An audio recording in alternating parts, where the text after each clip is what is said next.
Good morning, ladies and gentlemen. Good morning, parents.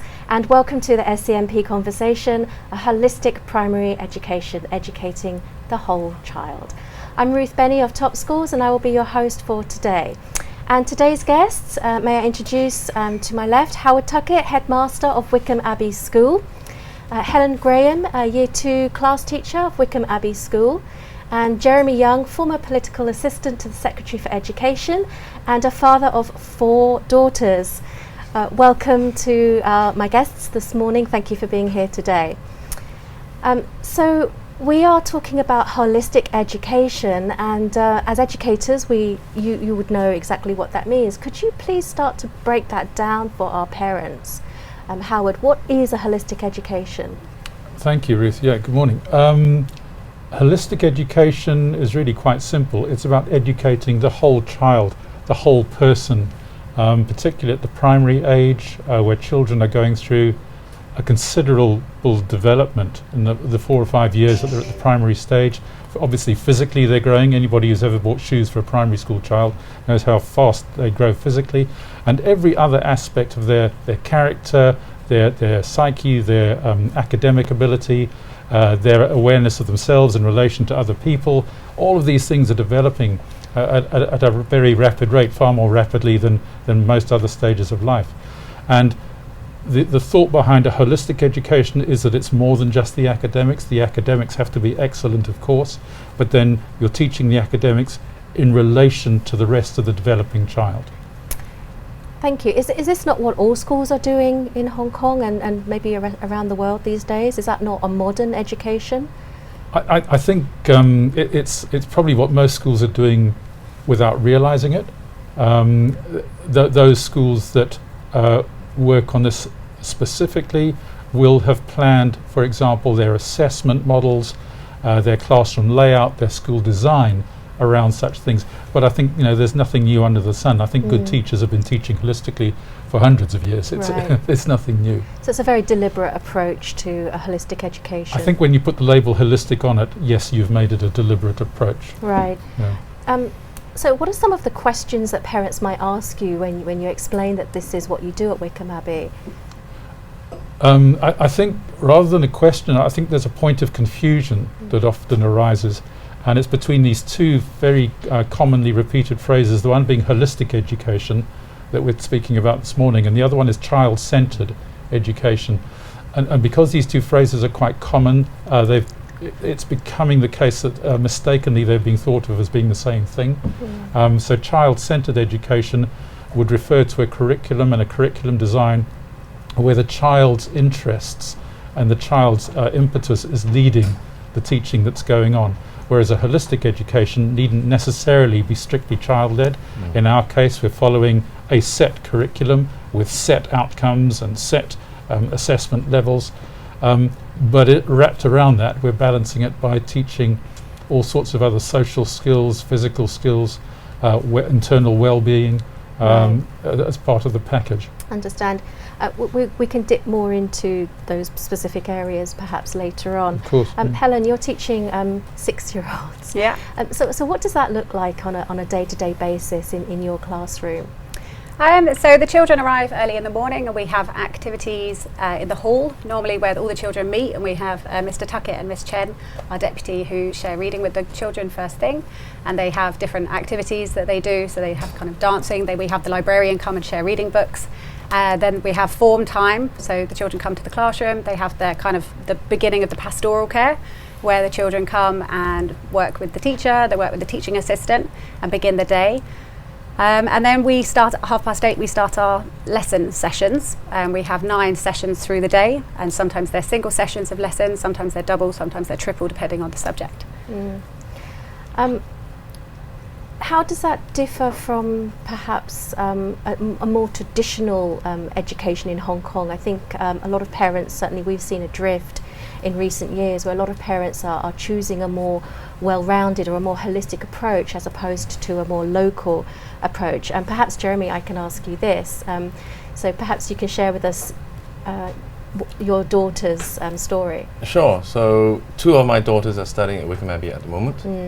They've both been educated in local schools in the past. and I just see the current experience as a school having best of both worlds. It is holistic. I like the fact that there are 14 subjects. The fact that art and drama and PE and STEM are equally important to English, Chinese and maths. I like the fact that there are 4 sessions of PE per week. My girls are very excited about that. Whereas in the past there's 1 session per week and they all look forward to that session. At the same time, to us, we chose this school because of the strong Chinese language program. I saw a lot of my fellow parents faced with the dilemma of choosing local versus international. In the local system, academically very strong, a lot of homework. At the same time, the Chinese is strong, English is not bad. Or go to international school, very creative, quite healthy, strong, art and strong in music, etc. English is fluent, but the Chinese is not so strong. So for me as a local, having worked around Asia, I think for the child's future, both English fluency and a Chinese proficiency is a must. So we thought this school was able to satisfy our demands. Okay, and your children are how old? One is in year 4 and one is in year 1. And they've already had a good foundation in their Chinese language skills, presumably also from home as well as from school. I guess it remains to be seen how that might apply to perhaps a family that doesn't have any Chinese background or who enters your school aged 5. Since we're on the topic of Chinese, it came up a little more quickly than I expected. Let's talk about it a bit more. Can you tell us more about, you say it's a strong program, but how do you define that?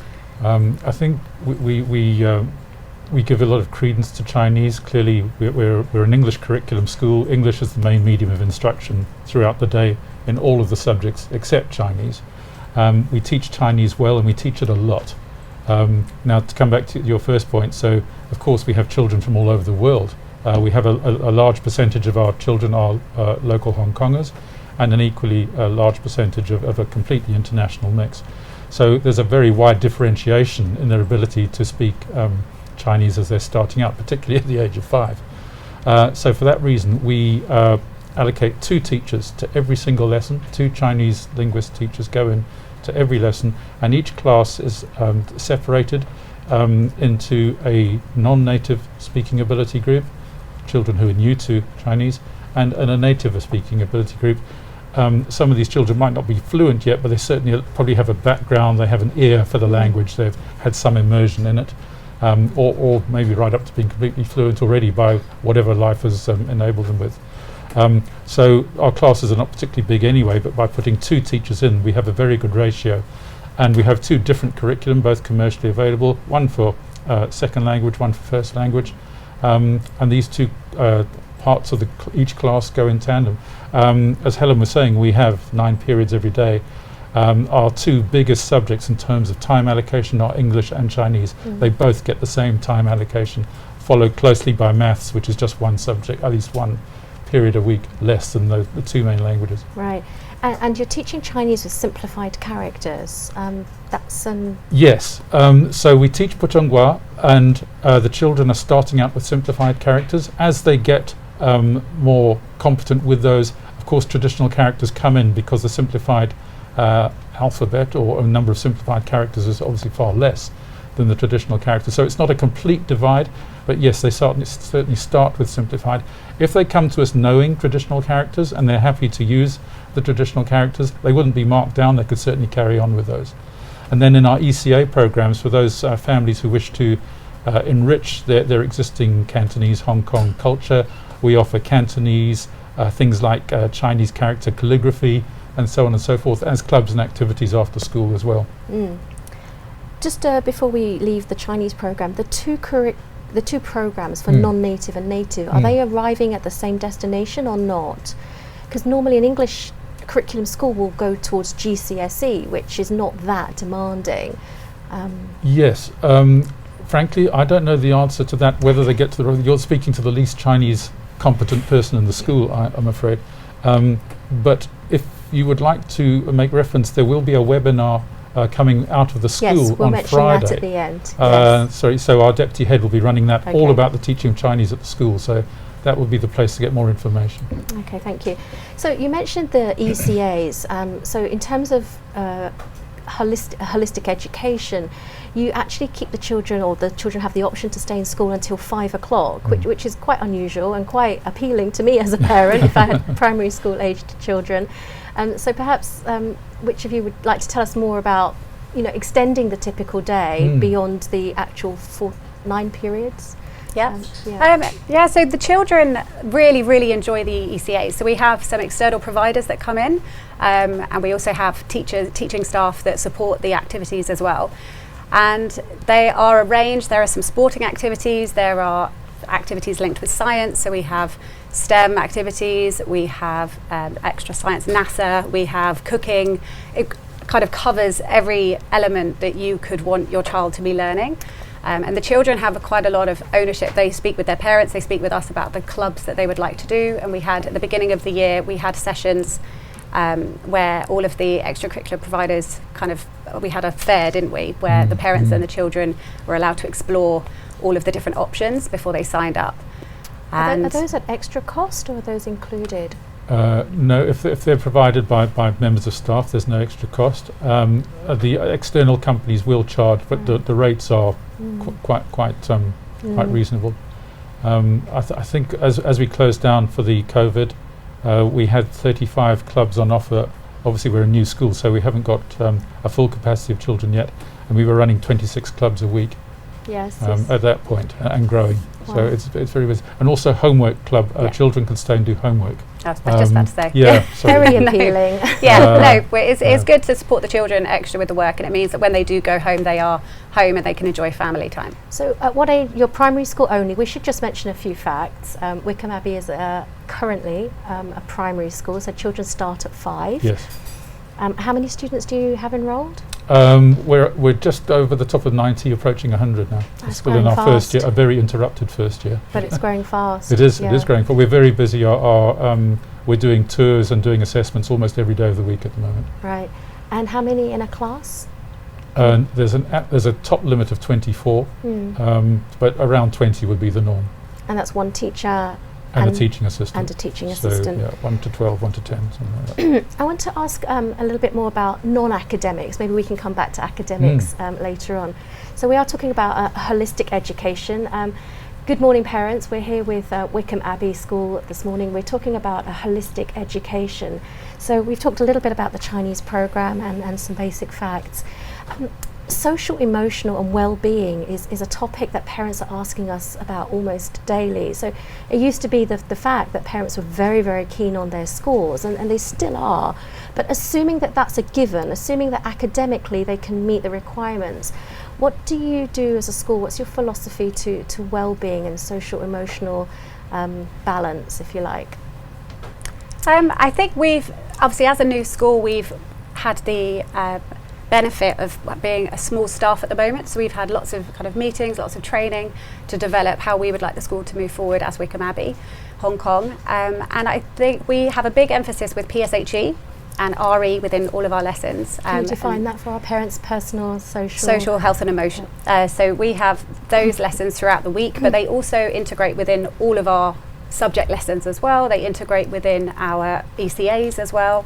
And I feel like it's the ethos of the school. We have weekly assemblies where we celebrate children's good work. We have children at the moment as well adding in how they would like the school to be kind of run and how they would like to support and improve the school. And we have a very big focus, kind of a British focus on manners, very high expectations for the children, and just ensuring that the children are respectful of that as well. So the children were responsible for creating the school charter, where they decided how they as a community would like to behave. And is that finalised? Yes. Yeah. Maybe we could post that later on. Yeah. I'd love to see that. Yeah. I mean, Jeremy, your daughters are old enough now to articulate the difference from their previous school to Wickham Abbey, although it's early days. So what have they been telling you about their experience? I think they enjoy the school, first and foremost. They're happy. As a parent, I hear the difference being the teachers here know them very well. Not just how well they've done their homework or whether they've handed it in at all, but how do they feel? Who do they like playing with in the class? Who do they not like playing with? So the teacher's ability to understand my child's personality, Right. that I think is a big difference. Right, and of course the numbers are so much, the class sizes are so much smaller, so I'm sure, Helen, you know each one of your children as an individual, their Yes. strengths, their quirks, if you like. Absolutely, and that helps us tailor the curriculum to their individual needs as well. We understand a lot, we know the families, we've got good communication with them, and that really helps us to develop kind of our lessons and support the teaching for each child. Right. Sort of closely connected with this is a school's approach to discipline, or to be straightforward, is bullying, because parents often ask us a lot about that. So maybe it's too early to tell. Hopefully they haven't had any experiences yet. But what is your approach? I mean, Howard, you've been a headmaster for how many years? A while. A while. I think it's 22 years now. Yeah, we have a zero tolerance of bullying, like any good school, but that doesn't mean to say it wouldn't happen. I think it's part of childhood, part of finding out who you are and how you stack up socially with other people. Sooner or later, either on purpose or by accident, most children are going to be unkind to somebody else at some point. And as part of feeling their way into who they're becoming, that can become a habit, and that is bullying. The actual person who goes out, wakes up in the morning and decides to bully somebody else is quite rare. That doesn't mean to say it doesn't happen. The relationship between home and school is critical, because most children who are being bullied at whatever level, even a very minor level, tend to internalize that. They sort of take on a victim mentality and try and put up with it. They try and make nice for the person who's causing them the discomfort. And inevitably, or not inevitably, but very often, when finally this unhappiness bursts, it bursts at home. They'll get through their day and smiley, happy, go to work face, get home and see mum, and mum says, "How was your day?" And all this grief and comes out. And it's very often, it's critical we have such a good relationship with parents, that parents feel they can just pick up the phone to me or to the class teacher and just say, "I don't know what's going on, but something's going on," and to know that we will get onto that and find out what's going on and support their child, deal with the child who's causing the unhappiness. And these kinds of things are really sort of, they happen quite a lot. But if we deal with it well, it doesn't happen a lot with the same people. But each year children go through the same process. So a zero tolerance, but that doesn't mean to say it won't happen, but a very effective and proactive and kindly and supportive way of dealing with it, but with no tolerance for anybody who who feels that they'd like to try again, put it that way. But you're right, it's about the relationship that you have with the parents. And Absolutely, I'm surprised almost every time a parent asks me, comes to us with problems, or they take to social media, they say that we're having this problem with our school. And I said, well, have you talked to your class teacher? Yeah. No. So I think obviously any parent that's having a difficulty with their children in school should know that they can first approach the class teacher, and then if needed it should be escalated to the head of school. So it's really important part of the puzzle. We're talking about social and emotional well-being and discipline. Do children get stressed? Stress is a topic that we've taken as a whole topic previously. Have you seen any instances of that, and how would you handle be it academic stress or any other kinds of stress in the classroom? I think children get stressed, absolutely.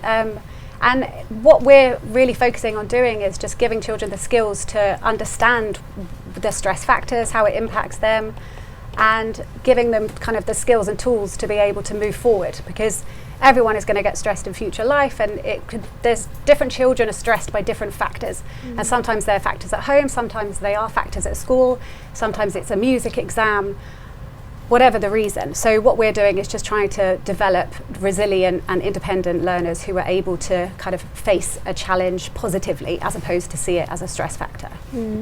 I'm interested in unpacking thank you for that, the academics a little bit more. We had a question from a parent prior to going live this morning. Parents, if you do have any questions at any point, please go ahead and comment, and we'll try to incorporate them into the conversation. No need to wait to the end. The parent was asking about the difference. Obviously, parents in Hong Kong have a lot of choice these days. We're a lot of private schools and more new ones opening all the time. And there seems to be a little bit of a divide between the IB schools and the British schools. We've seen a rise in the number of British schools recently. So could you explain a little bit about the difference? I mean, maybe you've had some children coming from an IB school. I know that you have, at least a few. And how does the British system, how is it different? They are different. I think the first thing to say is there's no such thing as a bad curriculum. There is not the case that one curriculum is better than another. They're both really good curricula. I think it comes down to how they're taught. That's where the success is going to be. We have a set curriculum, and children will be led through. Teachers like Helen have a set curriculum, but then the creativity comes in how they're going to offer that to the children, how it's going to be wrapped, how the examples, the activities, and what have you. And we have set outcomes. Now, outcomes aren't just marks that need to be achieved. Outcomes are skills that need to be evidenced. So we do the academic learning first. We learn how to add two fractions or whatever the skill is, but then the outcome is about how that is actually used. So a teacher in Helen's position is looking to see in practical terms and social terms, working as a group, how children are putting this newfound knowledge to work, and that forms the broader outcome that we're looking to assess. I think at primary curriculum, a very well taught IB primary curriculum, which is coming from a different viewpoint in that the child very often leads the topic, but then once the child has selected the topic, the teacher will construct a learning experience around that. But actually, we get to the same point pretty similarly. I've seen for many years children moving between IB and what in the UK is known as mainstream curriculum, and frankly, it's a pretty easy move to make. It's not a very different experience. I think the difference comes at senior school. Having been a governor at Portsmouth Grammar School, where they're teaching both IB and sixth form to 18-year-olds, that is a very different thing. It would be a very tough thing to ask a 17, 18-year-old to change from one system to another. I think that it's a bit like a narrowing funnel. At the primary level, we're coming from slightly different styles, but actually they're quite interchangeable. And both really good curricula. Our school, we're preparing children for entry nominally to British independent schools. Whether they actually choose to go there or choose to stay in Hong Kong, that's the route we're on. So our curriculum for England and Wales is preparing children to enter the GCSE and A-level route, whereas an IB primary curriculum clearly would favour the IB secondary route. Although we have a number of schools, even in the UK, that do teach English national curriculum all the way. They take the IGCSEs and then they switch to do diploma, and that's becoming a bit more popular. I know there are examples of it, yes. I don't know how widespread it is. Just want to ask on a more sort of practical level, perhaps Helen, this is a question for you. So English national curriculum, using textbooks? We have a range of resources that we use. So textbooks can be some, depending on the lesson, depending on the subject. But no, I'd say it's very much a range of resources, a range of activities. We try and make lessons as hands-on as possible, whilst also there might be a textbook just so children can show that they understand the skill, and then we would get them to apply their knowledge in a very practical, maybe a collaborative way, and share. Also, teamwork is something that we focus a lot in with our school and with our curriculum. Okay. And are they having tests? Not in a bad way, but spot checks and spot tests and check-ins. We have a range of formative and summative assessment. So there are some, I wouldn't call them tests, so they're not in the form of how you might remember tests, where they're sat on their own. It would be more, as long as the teacher is aware of their understanding, then we can assess and we know where they're at. And but that just, all that does is help us to guide their next steps in learning. Right. The reason I'm asking is that a lot of parents, the feedback that we get is that the information that comes back from the school is hard for them to interpret. Maybe that's because a lot of parents, their education is quite different from the one that their children are experiencing. But what does I don't know if you had a school report yet, but you've probably designed, what does your school report look like? What do you tell parents? Yeah, so we have two types of grades. We have an effort grade, how hard is the child working towards within themselves, what's the level of effort they're making on a 4-tier system. And then the academic grades are based on, we have descriptors, what we would expect a child to be doing. So we have, for example, the grade of working at the Wickham Abbey standard. So WA, that means they're working at, and then on the back of the report there's a descriptor, quite a long paragraph, 10 lines or so describing exactly what that child will be evidencing in that subject, working below, working towards. So we have these different grades. So a parent can see if their child's on top of the subject, working hard but not quite there yet, or I don't think we had any of these, but sort of right at the other end of the range, and sort of not coping very well at all, and that would be a cause for concern. But most children are either working at, working above, and with probably less than a third working towards, but nobody was working below the grade we would expect. So very clear descriptors, and then each child. What we don't do, and this is part of our holistic philosophy, is we don't compare a child's grades or progress to any other child's grades or progress. So there's no rank order. Our assessment comes in 2 tiers. We're assessing what each child is capable of, and then we assess how they're actually doing. So we think, this child is capable of that, they're achieving that, that's really good. A child, Helen was talking about stress just now, very often because primary school children tend to be very willing, they can be achieving way up here. And what we've got is a completely stressed child who in about 2 or 3 years' time is likely to suffer some sort of burnout or mental crisis, because they just can't keep that up forevermore. So we it sounds counterintuitive, but we actually just need to bring it down. So they are extending themselves, but not sort of stretching themselves to a point where there's damage. And then sometimes, of course, a child isn't achieving, and then expert teachers are investigating that and putting structures in place to help them come up to that comfortable level. So the child receives a grade for effort, Yep. and they do or do not receive one for attainment. They do. They do. Yeah. But that's tested it's a formative test. There's a whole range of assessments. We do formal tests. We're a primary school. We're preparing children for entry to senior school.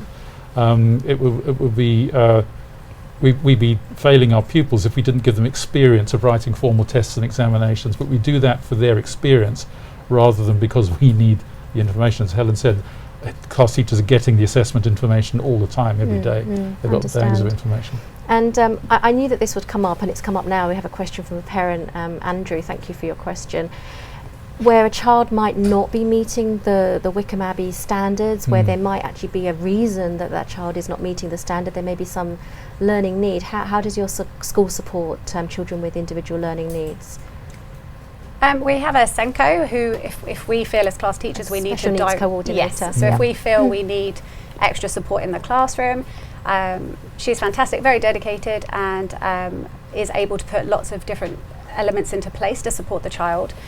We also have our class teaching assistant, who is a huge help within the classroom. So we focus a lot, if there are any children who are struggling, or on the other end of the spectrum, if there are children who need extending, we have the extra adult support, so that we're able to kind of have boosted classes, or we're able to have extra supporting sessions in smaller groups.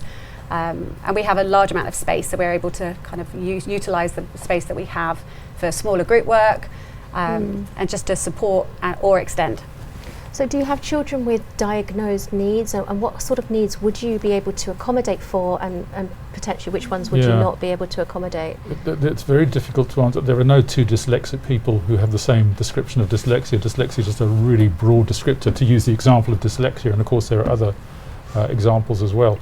I know it comes down to an individual assessment, and that assessment, when quite honestly, when the assessment papers arrive on my desk and it's decision time, it's a moral question. Is it morally right to put this child into this school? Can we expect them to flourish with the amount of support we know we have? Or can we not serve the needs of this child, and if we take them, they're going to be floundering around, and it's going to be a horrible and probably damaging experience. And that can sometimes not be the message that parents who are hoping against hope are waiting to hear. And there is I'm afraid there isn't just a neat answer to your question. It really is an individual decision each time. Right, but would you consider yourselves an inclusive school? Or a selective school? I think we're a selective school. We are academically rigorous. We're certainly not geared to carry a number of children who would need a lot of support. But you've worked in the UK for so many years. I mean, I'm so surprised by the UK schools. Their approach to taking children with individual learning needs is so very, very different. Whilst they might retain some semblance of selectivity, things like dyslexia, dyspraxia, a little bit of ADHD, it doesn't faze them at all. No. And they're willing to take those in and accommodate them. So you'd be looking at each individual child on their own merits. Absolutely. And to come back to your inclusivity point, a lot of our support goes on in the classroom. It would go against the structure of the school, where we'd have to say to children, okay, well, you've got to go out of the class and go to a special room or something now. So people like Helen, teachers like Helen, are meeting with our SENCO and together with the teaching assistant, and are agreeing the strategies that will be put in place in the classroom. Very often if the SENCO comes in, she goes into the class, and you can only do that with a certain number of sort of fraction of the children of the whole. Right, understand. Just back to the academic program, we talked about, I don't know if we talked about levels, but do you do any streaming in your classes at all? Not yet? Do you intend to? We differentiate within the class. Okay. So we adapt the resources as necessary so that all children can access the same objective. Right. But Is within it the typical to classroom. stream children in primary school in a British style education, or not until secondary? Yeah, I'd say lower secondary, maybe those schools that are preparing for, who have a year 7 and year 8, as we will do, they might stream if it's a very competitive. Again, it depends on the character of the school. Yes, there are schools that stream. I think it's probably not a general model there. Yeah. So I want to talk a little bit about what's next, because you are only a primary school, and you talked a little bit about, you did a webinar on preparing children for an independent education in the UK, if that's what parents choose. I know it is early days, but I think it's really important that parents understand where you're going, because as we say, if you don't know where you're going, you don't know how to get there. Yeah. So can you tell us a little bit more about the conversations you're having with your parents about the next phase of their children's education? Well, clearly we're in our first year, we're starting up, so the first job is to establish the school. I have the neat name of founding head. It makes me sound like some piece of brickwork. And then the next stage is that we're working on, we're applying to the EDB to extend the school up to year 7 and year 8, so we'll go to 13 plus. That will give all kinds of children who are in different scenarios different options for secondary choices. One of the core ones being that many boarding schools in the United Kingdom, and I believe the States as well, only start at 13. Even if the senior school might start at 11, their boarding houses only open at 13. So what do you do for those 2 years in between? Well, we can cater for that. We also have plans to open our own secondary school, which will be up in the New Territories. That'll be the next big project for the Wickham Abbey family. We have currently schools in Changzhou. We're opening in Nanjing and Hangzhou in a year's time, and then Hong Kong is one of the next big projects, and that will be physically a very big campus. It'll have another junior school as part of that campus. Okay, so this is breaking news. So secondary school plus another primary That's school our intention in the New Territories. 2022. We're hoping for 2022 to at least be able to have firm drawings and announcements. So we have an option on sites, various sites at the moment, and it's a case of selecting the sites. I'm afraid my focus is on the school in Aberdeen, so I'm not really part of that project, but our company is working on that. Exciting. Yeah. Thank you for the questions. Please do keep the questions coming, and we'll get to them as and when. There's more questions about special needs, so if we have time, we'll try to return to that. I wanted to ask you a little bit about the structure of the school and the diversity. Now, I think it's important that we mention to parents that it's not technically, it's not registered as an international school. Can you tell us what that means? Yeah, we're registered as a private school. Which means that we are, in essence, a British model primary school. In England, we'd be known as a prep school. But we are here for all children in Hong Kong. Because we are not an international school, we have no limitation, we have no quotas of passports or nationalities. And it really comes down, it comes down to individual assessment. If we assess a child and we can see that this little boy or little girl is going to be capable of flourishing with our curriculum and our program, we offer the place. It's as simple as that at the moment.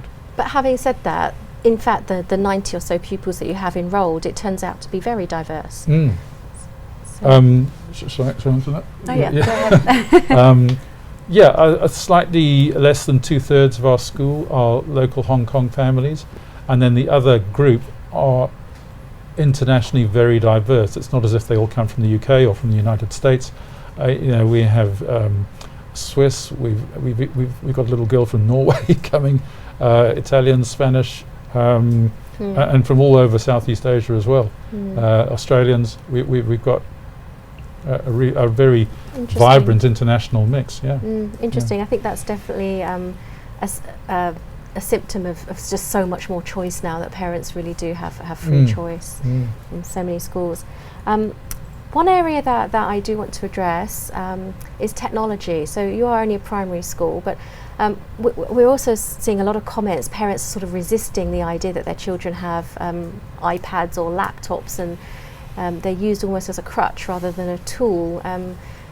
Jeremy, I expect your children in their previous school didn't use technology much at all.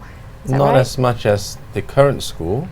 What I do like, each family has their own philosophy. My wife and I, we've started from our children very young, so no iPads during mealtime. How did that go? They're fine. They started to talk to each other. That's something that we do at the table. What I do like is the fact that the school currently that they're at, the iPads are kept at the school, so they don't bring them home. Which to us is a blessing, because the last thing we want is every single kid looking to their own phones and pads and not looking at each other. So iPads, you have a class set for use in the class? Yes, we have enough for one iPad per child, Right. and we use them within a lesson if it's beneficial to the lesson. If it adds to the learning, then we will use them, but they're not used within every lesson or within every subject. And no laptop one-to-one during primary school? No. Not yet. We use laptops in our STEM, or we call it iSTEAM rooms, but that's just part of a specific subject. And I think technology as well, it's important to think about other elements. It's not just iPads, it's things. So we do have the interactive whiteboards in the classrooms. We have things like B-bots for maths, for programming. So we've got a range of like technology resources which are very helpful. And would some of those apps be used like for homework, like certain math websites to log on and complete homework or reading? We have a site through with maths. We have an Active Learn account, for example, and that's something that we know is very safe, so the children might have an activity on something like that. But again, homework will be set, can be a range of hands-on, it might be them showing their learning in a different way. We had a question from a parent about the use or the role of social media in educating the whole child.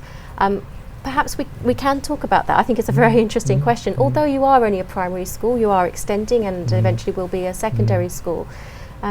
What's your take on that, Howard? So we don't use, we use, as Helen was just saying, we use technology to teach with a fair bit, although we're very conscious of balancing children's non-screen time as well. Social media, I think the biggest interaction we have with the children around the topic of social media is through our PSHE program, where we're teaching them how to be safe on social media. Digital citizenship. Exactly, yeah. I mean, these children were born into a digital age. They know how to work, and I'm still terrified of breaking the thing, but you know, children just know how these things work. I exaggerate a bit, but you know what I mean. But I think we have a responsibility that the internet is one of the greatest gifts to mankind. But like fire and like water, it comes with a health warning. And I think the most times we're talking about social media, in other words, things like Facebook, which most of them are not on yet, because of course if they are on it, they've declared that they're already 13, right. Which none of ours are. So there's a whole thing about being responsible. If you're on these things, do you realise that actually you've told an untruth, or maybe mum and dad are letting you seeing something, and of course it's absolutely vital that whilst we're the teachers, we're not their parents, and it's very important again that home and school work together, that the school informs the parents of what we're saying, so that the child's getting the same message, and you don't get these extreme examples of, no, there's one set of rules for social media at home. So it comes down to parent education or parent partnership. It's a huge part of it, yeah, absolutely. What kind of events have you been holding for parents, or do you have class reps? Can parents come in and be class readers? Do they have social groups, etc., etc.? Because I think that's a really important part of the culture of the school. Perhaps, Jeremy, as a parent, how have you been involved in your daughter's education? So considering I have two daughters at school, we get weekly emails from the headmaster, which my wife and I will read, and we also have random emails from class teachers when there are special events such as the recent situation with the virus, etc. As a parent, I just feel we are informed, both in terms of by email or by the current situation, a lot of interaction between class teachers and students. So as I was coming out here today, I saw two of my daughters simultaneously online talking to their class teachers. So I just feel I trust the school to take care of my children, but at the same time, they keep me informed. So they are the school, they do the teaching, I do the parenting. Have you had a parent-teacher conference? As we were coming back after Christmas, we were going to open a system of group reps and introduce that to the parents, and of course that hasn't happened. We also have a house system, what I call the mum's army, those parents who come in and help with the reading. Oh, dads, indeed. Parents' army. All of those things were on the point of being launched at the beginning of our second term. And of course the first term was interrupted because of the civil unrest, and then we came back for 10 days. And so all of that is kind of hanging, waiting to go as soon as we can get going again. So that is interesting. I mean, how have you been able to keep the community together whilst the school hasn't actually been open with live classes? It's been a challenge? Yes, but it's worked very well. Hopefully a challenge that's reaching the end. Hopefully, yeah, goodness, that would be good. Maybe I can share as a parent. Yeah, So we like the fine touches that the school has done. They send us some face masks for pupils. I think upon receiving the news from the government that the suspension will be extended, a few days later, the school sent us face masks for our children. That's a nice touch.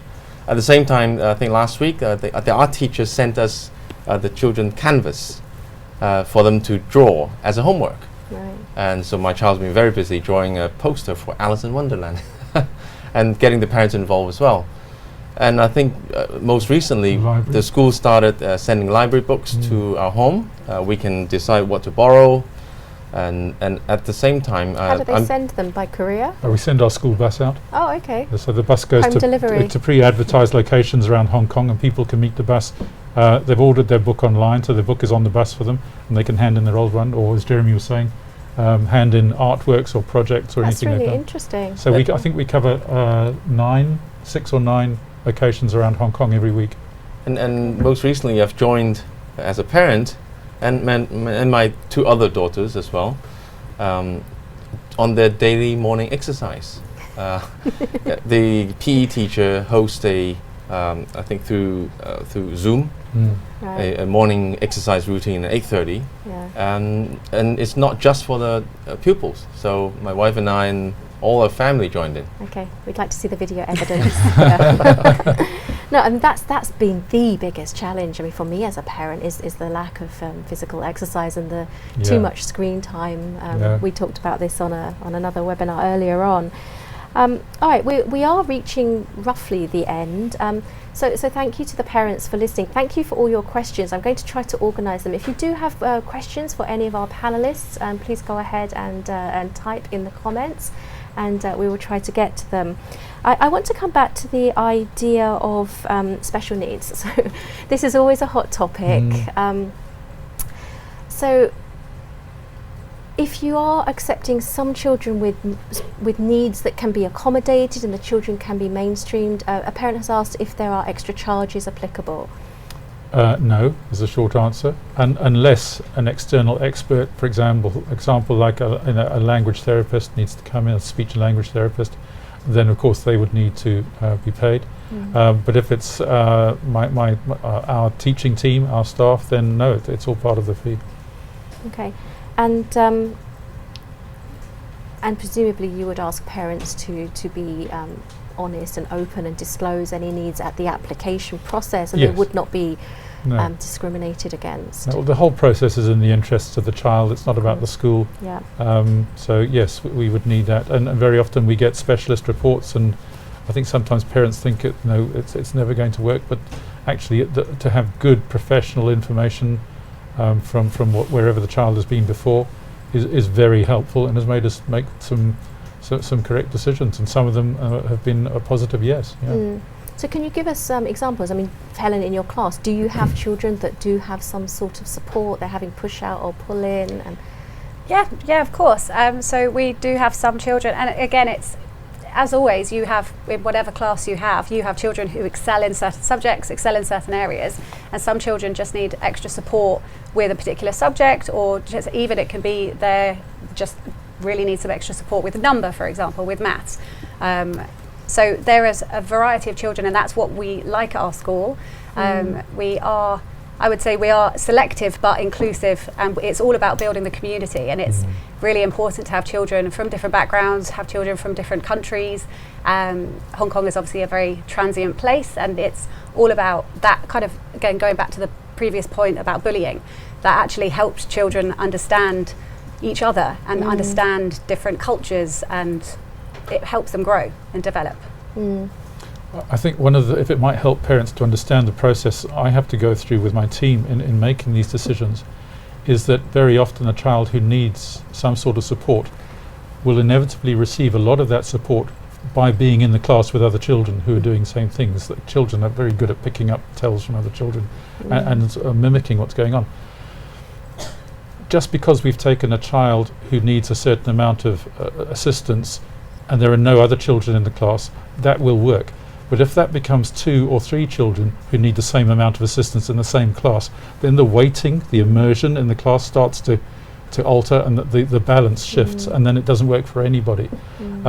So part of the equation is not, do we take children who would need a certain level of support, it's, do we have the capacity, and is there the immersion that we can expect them to flourish in the class I know they're going to? What is the current mix of pupils in there? And currently you have only one class per grade, is that correct? We have 2 year 1s at the moment, Okay. and everything else is one pretty full class. Yeah. And so as the school grows, you'll have a lot more flexibility with things like that. Yes, we'll be going up to if we go to year 7, year 8, we'll be going up to 3 classes in every year, going up to year 8. Okay, is there concrete plans for year 7, year 8? There's a concrete plan which has been submitted to the EDB in stages at the Waiting moment. approval. Yeah, Okay. but we get the EDB are being very helpful and very encouraging, so we have every faith that this is going to come up. But clearly there are steps to go through, and quite rightly criteria that have to be satisfied. Okay. Do you have year 6 children? You do? Oh no, our current year 5s is our oldest Okay. year, so come August, September, they will become our year 6. So yes, year 6 is open next year. Yep.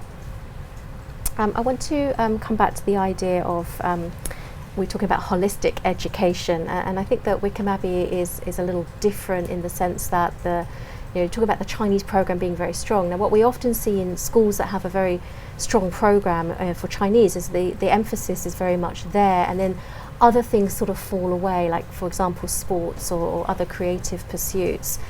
So from what you've told me, you balance that actually very, very well. How do you do that? Yes. Is it because of the extended day? You've actually got I think more hours yeah, in we've the got day. we do have a long school day. At the when I first started with this job, I was still back in England. I was still head of my previous school in the UK. The first thing I did was draw up a full timetable, balancing out all the subjects, deciding whether we needed 40-minute periods, half-an-hour periods. We ended up with 35s. Did we want 6 or 8 or 9? And so you're quite right, Ruth. What we did is we made the time to fit as many subjects in as we can. So 14 subjects, and they all get at least, I think PSHE and RE, Religion and Ethics, only get 1 period each. Everything else gets at least 2. Of course the core subjects are getting 7s, 6s and 7s. It's So very, very appealing to have them, because let's face it, most parents in Hong Kong are both working, and rather than have the children coming home, and parents don't leave work at 5 o'clock, but still to have them in school at 5 o'clock, I see that as a real advantage. You are only a primary school for now, but then what sort of sports activities are you running, and do you plan to then have teams and enter into school competitions and all of that? Yes, with the small numbers we've already entered, I think it's 2 or 3 competitions during the autumn term, and we did pretty well. It is the case, I think, currently that if you can walk on your hind legs, you're probably going to make it into the team, because we've got so few people. But we came 3rd in 1 football tournament, and out of 8 or 9 schools, we were delighted with that. We take part in chess. What else have they been up to? We've got swimming, tennis, Yeah. fencing. Typical those- Yeah. British sports like rugby, cricket. Well, or it's hockey. really whatever they're interested in. Right. And we're being invited. People, Hong Kong have been very welcoming to us for being included in all kinds of things. I think. Yeah, rock climbing. Yes, we have the highest Wall rock climbing wall in a school. Yes, you inside do, and you Southern actually Massive. use it. I've seen We do, I've yeah. seen climbing walls in schools that are out of bounds. No, it gets used. Gets used frequently. Right. It's right in the main hall. Yeah, I mean, it's a fabulous space. So any parents that are vaguely curious can come and visit Oh, you. we're open every day for tours and visits. Yeah, on the website, or even just ring us up. We'd be happy to show you around. I will always meet visitors. Yeah. Yeah. I want to ask a question that was submitted earlier, and I was kind of waiting until the end. We talked a little bit about drift from, I think, Jeremy, this is a question for you. We talked a little bit about drift from local schools to international schools. There are a lot of reasons for that, and one of the parents was asking about how does a school like Wickham Abbey approach, what is the political context, and what are they teaching the children in terms of politics? You mentioned ethics, and how does that pan out? So, having worked in the bureau before, comparing that time and now, I think there are a lot more choices for parents, which is great. I think Hong Kong is a very free city, and citizens of the city expect nothing less. So, having the ability to choose is fantastic. The advantage, I think, of Wickham Abbey as a new school is, to be fair, maybe it's not a very big selling point for others, but for me, currently there aren't that many alumni. There aren't that many prominent figures that are involved with the governance of the school, and so for me, it's a very safe haven. Whichever side you're on, the school is a protected environment where I think the children here at the moment are not subject to any kind of political influence whatsoever. But thank you, Jeremy. How is the English national curriculum adapted for the local context? I mean, Yeah. you mentioned that you called it civil unrest as soon as the school, pretty much as soon as the school opened. Yeah. So it's really in terms of practical application. So the outcomes are the same. So in history, for example, what we're really teaching is historiography, how to study history well. Historiography. Which is the study, how history is studied, basically. And then, of course, we use examples. Well, if we were in England, all of the examples would be based around English history, but we're not in England, we're in Hong Kong. So they're going to be the story of Hong Kong, the story of Greater China, Southeast Asia, as well as some international examples as well. My favourite example is in Year 4 in the British National Curriculum, the English National Curriculum. A town study is generally done. But if we're in Hong Kong, there's not much point in studying Birmingham. So we would study Hong Kong or maybe Singapore, something that's local and applicable to children. In biology, we'd be looking at local flora and fauna, and we wouldn't be worrying too much about oak trees and squirrels. We'd be looking at the wildlife, the amazing red kites that are all over the harbour, and just whatever the local examples are. So you're still learning and teaching the same skills, but using local cultural examples. But do you teach about June 4th, for example? It'll be a part of the curriculum. Yeah. What we don't do is take, as Jeremy was saying, we do not take a political standpoint, nor do we take a religious standpoint. We teach RE, religion and ethics, so that our children are informed about what people believe in the world's different major religions. If you're going to study history and politics later on, you need to understand what it is that people have believed in the past or currently do believe to understand a lot of the turmoil in the world. Yeah, it makes a lot of sense. And it is a question. Have parents been asking you these questions at all? These are part of our frequently asked questions. Yeah. Right. We are almost reaching the end. Last chance, parents, if you have any final questions for our panellists from Wickham Abbey School this morning, please do type in the comments box below. We have around about 5 minutes. Let me see, we've pretty much covered a lot of ground. We're talking about holistic education, so we've talked about the academics, we've talked about social emotional well-being. I think one area that perhaps we haven't talked about specifically is, you mentioned at the very beginning, is critical thinking. So perhaps Helen, you could talk about how that's handled in the classroom.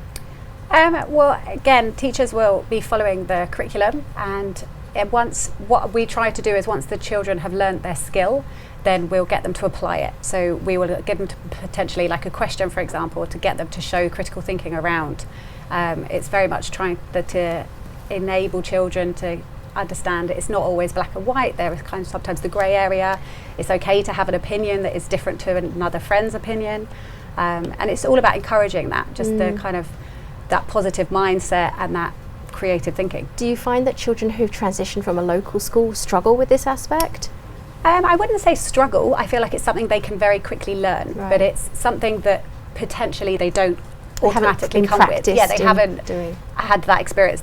Sometimes it is yes or no, and actually it's okay to have that other opinion of well, maybe, or I disagree.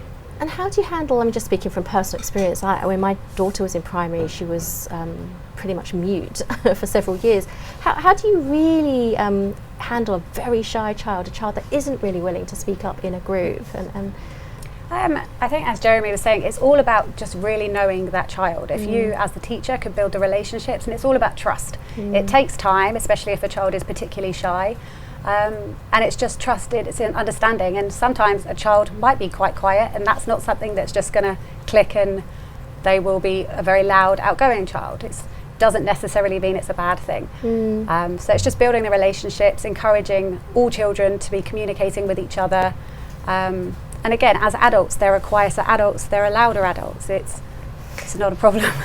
Yeah, this is a question that comes up a lot. I don't know if my child is shy and won't speak up during the assessment, or even once they enter the school, they won't speak up. But as a class teacher, you know that it takes all sorts. You don't want 20 or 24 it does, loud. and I think, yeah, exactly. Yeah, we definitely don't. But I also think it's what we also have with our holistic approach is we have things like our assemblies where children who sometimes in the classroom are quite quiet will come into assembly and they're keen to raise their hand and share with everyone. We had a Christmas production, we've had a Chinese New Year production, and again, children who weren't as confident shine when doing drama. So they have different ways of kind of showing those skills as well. So we're trying to include so many other elements into our curriculum, again, like school trips, again, children who sometimes are quieter in the classroom, you take them out of the classroom, outdoor learning, and again, they kind of show themselves a bit more. So that sounds great. We are going to move into closing comments now. So thank you so much. Thank you to Howard, Helen, and to Jeremy. Just final comments. Holistic education. Can you summarise in a short sentence? Is that possible? I'd say holistic education is preparing a child for life. Life is a holistic experience. In a very short number of years, these wonderful little people are going to be the leaders and business people of tomorrow. And that will be a holistic experience, like it or not, and that's what we need to prepare them for. Preparing a child for life. Absolutely. I like that. I've got some good sound bites from you, Howard. I learned a new word, historiography. Yeah. Thank you. Helen, any final comments? I would just say it's all about integration of every element that the child needs to develop and grow into the best person they can be. Okay, thank you. And Jeremy? I think it's to prepare the child to understand that learning opportunities is everywhere, not just inside the school, not just inside the classroom, but you can learn whenever, wherever. Thank you. Very nice summaries. Thank you to Wickham Abbey for their generous support and insights today. We should mention that Chen Laoshi, Head of Chinese, is doing the webinars on the Chinese program this Friday. We'll post a link for registration for that. She's doing it in Chinese. Is there going to be an English session? The slides are all in English. Jenny will be speaking in Chinese, but the Q&A at the end, which is probably about half of it, will be bilingual, depending on which the questioner will prefer. Thank you very much. Thank you to Howard, to Helen, to Jeremy, thank you. And thank you to parents for listening today. Have a good rest of the day. Goodbye.